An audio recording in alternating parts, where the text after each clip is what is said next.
대구 경북 통합신공항 이전 사업의 밑그림이 나왔습니다. 대구시와 경상북도는 개발행위 허가 제한 지역을 지정하고 현장 소통 상담실을 확대 운영하는 등 후속 절차에 들어갔습니다. 공화군이 인구 과소 지역 비율이 전국에서 가장 높은 곳으로 나타났습니다. 지방 소멸 위기에 놓인 공화군의 인구 정책을 살펴봅니다. 의성군이 고추 주산지인 단촌면에 자동 관수 시스템을 보급했습니다. 노동력은 30% 절감되고 생산성은 20% 늘어났습니다. 이철우 경주시의장이 침체된 지역 경기를 살리기 위해 민생 현장을 살피겠다고 강조했습니다. 미니 인터뷰에서 만나봤습니다.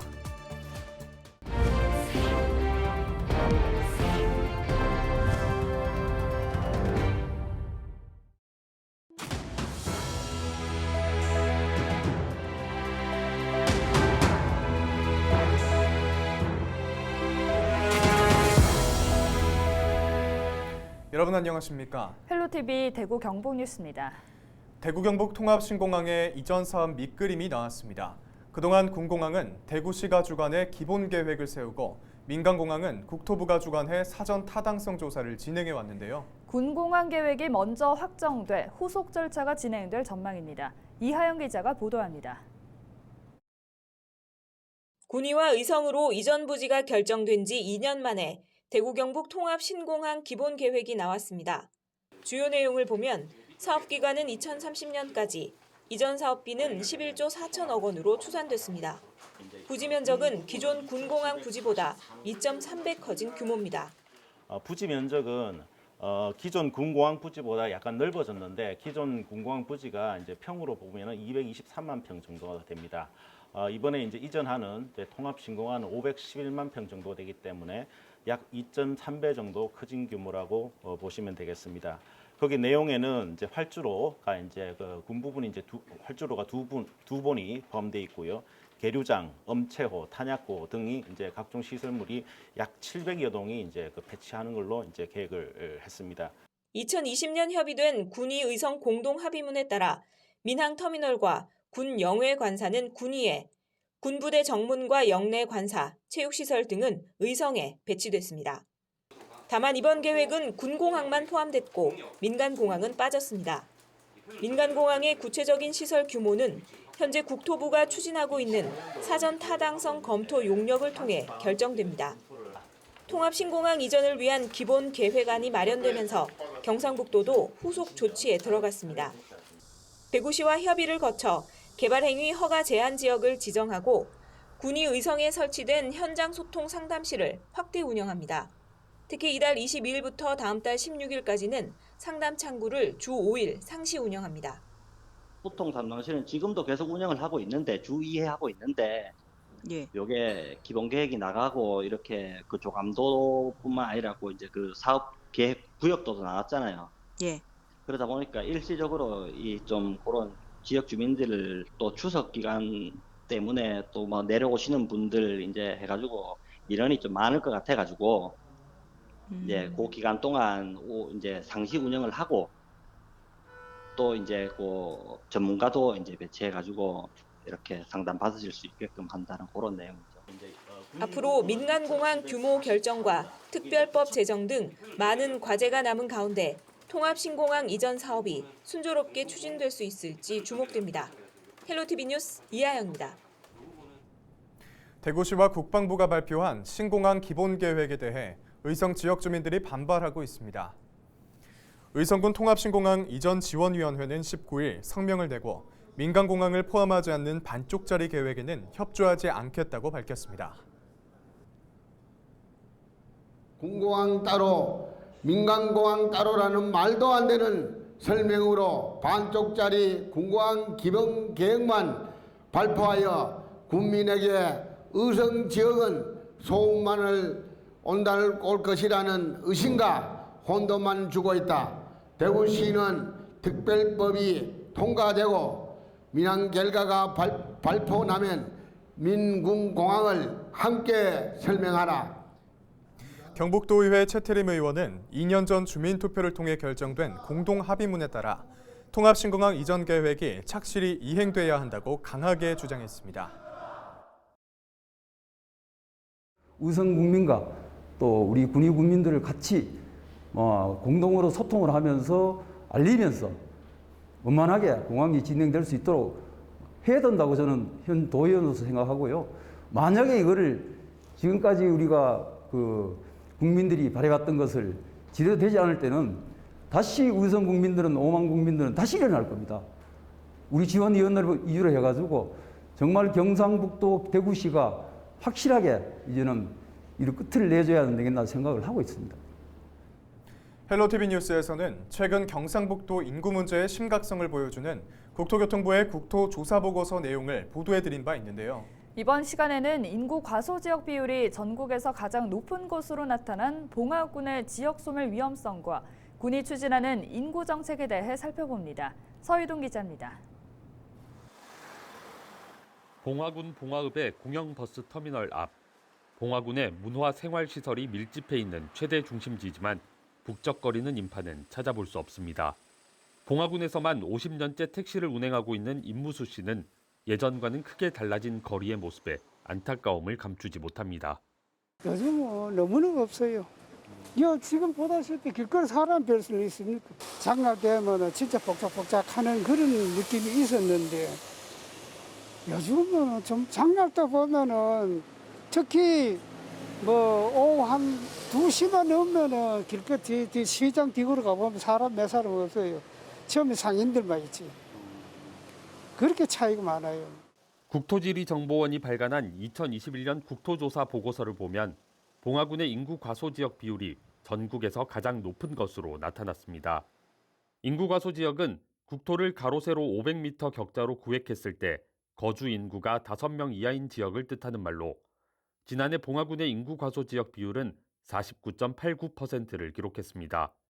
봉화군에서 사람이 사는 곳 중 절반 정도는 500m 내에 5명 이하만 거주한다는 뜻입니다. 소멸 위기에 놓인 봉화군은 위기 극복을 위한 여러 대책을 내놓았습니다. 인구 소멸 위기 대책으로 지금까지 많은 시책들이 있었지만 사회적인 인구 감소 추세에 대응하는 데는 역부족이었습니다. 인구 유출을 최소화하고 귀농 귀촌을 통한 인구 유입을 늘려야 합니다. 봉화군은 일자리 창출을 통해 청년 인구 유출을 막는다는 계획입니다. 산림 클러스터 조성과 농촌형 중소기업 유치 등을 구체적인 방안으로 제시했습니다. 농촌 지원 정책의 변환과 생산 기반 시설 확충 등 귀농인들의 안정적인 정주 여건을 조성해 유입 인구를 늘리겠다는 목표도 세웠습니다. 또 소규모 전원주택 택지 개발 확대 등 풍부한 산림 자원과 전원 농촌 마을의 특색을 살려 사람들이 찾아오는 도시로 만들겠다는 청사진을 그리고 있습니다. 1960년대 12만 명이었던 봉화군의 인구는 현재 3만 명을 간신히 넘고 있습니다.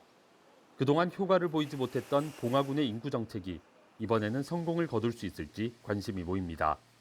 헬로티비 뉴스 서희동입니다. 최근 기상이변에 따른 고온과 가뭄으로 고추 재배 농가의 근심이 커져가고 있는데요. 의성에서는 자동 관수 시스템을 보급해 농가의 걱정을 덜고 있다고 합니다. 홍하연 기자가 현장을 다녀왔습니다. 의성군 단촌면의 한 고추밭입니다. 자동 관수 시스템을 도입해 밭에 가지 않아도 물과 비료를 줄 수 있어 농사일이 수월해졌습니다. 기존에는 물을 줄 때마다 20분, 30분에 한 번씩 관수 밸브를 열었다 풀었다 해야 했지만 이제는 스마트폰을 누르기만 하면 끝입니다. 게다가 바닥에 설치한 센서가 토양의 수분 정도를 확인하고 알려줘 보다 적절한 시기에 물을 줄 수 있습니다. 간정시설하고는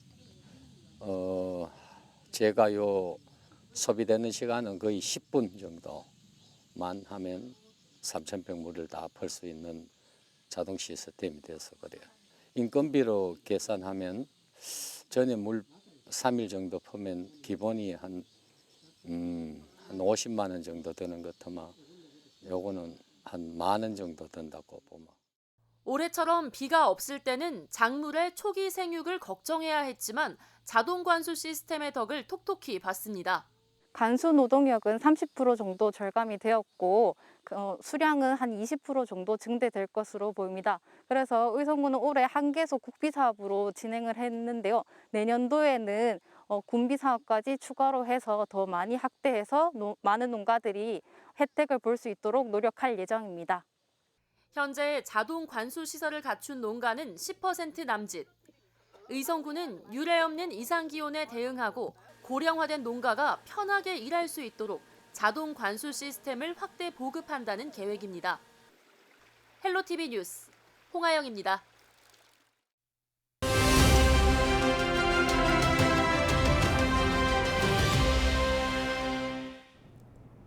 제9대 지방의회들이 본격적인 의정 활동을 펼치고 있습니다. 헬로티비 뉴스에서는 각 기초의회 의장들을 만나 지역 현안에 대한 해법 그리고 의정 활동 계획을 짚어보고 있는데요. 이번 시간에는 경주시의회 이철우 의장을 미니 인터뷰에서 만나봤는데요.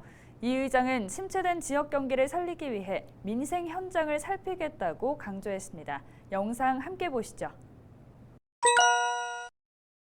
존경하는 경주 시민 여러분, 안녕하십니까? 경주시의회 의장 이철우입니다. 7월 1일 경주시의회는 부푼 기대를 가지고 새로운 제9대 의회를 시작하였습니다. 또한 전체 21명 의원의 만장일치로 저를 제9대 경주시의회 의장으로 선출해 주신 데 대하여 기쁨과 함께 무거운 책임감을 느낍니다. 계속된 코로나와 전쟁 등으로 인해 경제는 침체되고 물가는 상승하여 시민들의 생활은 더욱 어려워지고 있습니다. 이렇게 어려운 현실을 이겨내며 맡은 자리에서 최선을 다해 오신 시민 여러분께 존경과 감사를 드리며 제9대 경주시의회에서는 시민들이 힘든 상황을 빨리 극복할 수 있도록 책임감을 가지고 열심히 일하겠습니다. 앞으로 4년 동안 시민 여러분들의 아낌없는 성원과 관심을 부탁드립니다. 먼저 시민들에게 다가가는 열린 의회를 만들겠습니다.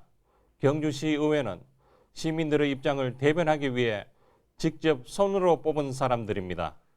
항상 시민들을 향해 귀와 가슴을 열고 작은 소리라도 귀 기울여 듣고 가슴으로 공감할 수 있도록 각계각층의 여론을 수렴하겠습니다. 또한 의회 위상을 제고하고 의원 개개인의 입법활동, 정책개발 등을 통해 역량을 강화하도록 하겠습니다. 의정연수와 의원연구단체 활동을 적극 지원하고 공부하고 연구하는 환경을 만들어 전문성을 갖춘 의회를 만들기 위해 항상 노력하고 주민 중심의 새로운 자치분권 시대에 발맞추어 주민자치 실현에 최선을 다하겠습니다. 현재 경주에서 중요한 일은 경상북도와 공동으로 추진 중인 2025년 제32차 APEC 정상회의 경주 유치라고 생각합니다. 경주시도 작년 7월 경상북도와 함께 유치 선언을 하고 경주시의회도 2021년 7월 13일 경주 유치 지지 선언을 하였습니다. 또한 2022년 7월 제269회 임시회에서 이경희 의원이 APEC 정상회의 경주 유치 특별 전담 조직 구성을 촉구하는 5분 자유 발언을 하는 등 경주시 의회도 많은 관심을 가지고 노력하고 있습니다. 앞으로 경주시에서 추진 중인 APEC 정상회의 성공 유치를 위한 홍보와 민간추진위원회 구성, 팸투어 추진 등 많은 활동에 경주시 의회도 함께 협력하여 꼭 경주에서 APEC 정상회의가 개최될 수 있도록 최선을 다하겠습니다. 사랑하는 시민 여러분, 우리 경주시 의회는 의회의 본분에 충실하여 항상 시민의 곁에서 시민의 바람이 무엇인지 시민의 뜻을 정확하게 파악하여 이를 적극적으로 의정에 반영하여 시민의 대변자로서 역할을 충실히 수행해 나가겠습니다. 또한 경주 시민 여러분과 함께 힘을 모아 경주의 미래 발전을 위한 사업들이 차질 없이 추진될 수 있도록 온 역량을 집중하고 시민 모두가 감동하는 의정활동 실현을 위해 최선을 다하겠습니다. 새롭게 시작하는 제9대 경주시의회 의원 모두가 26만 시민 여러분들의 선택으로 구성된 만큼 항상 올바른 길을 갈 수 있도록 아낌없는 관심과 아낌없는 성원을 부탁드립니다. 감사합니다. 이상으로 뉴스를 마칩니다. 함께해 주신 여러분 고맙습니다.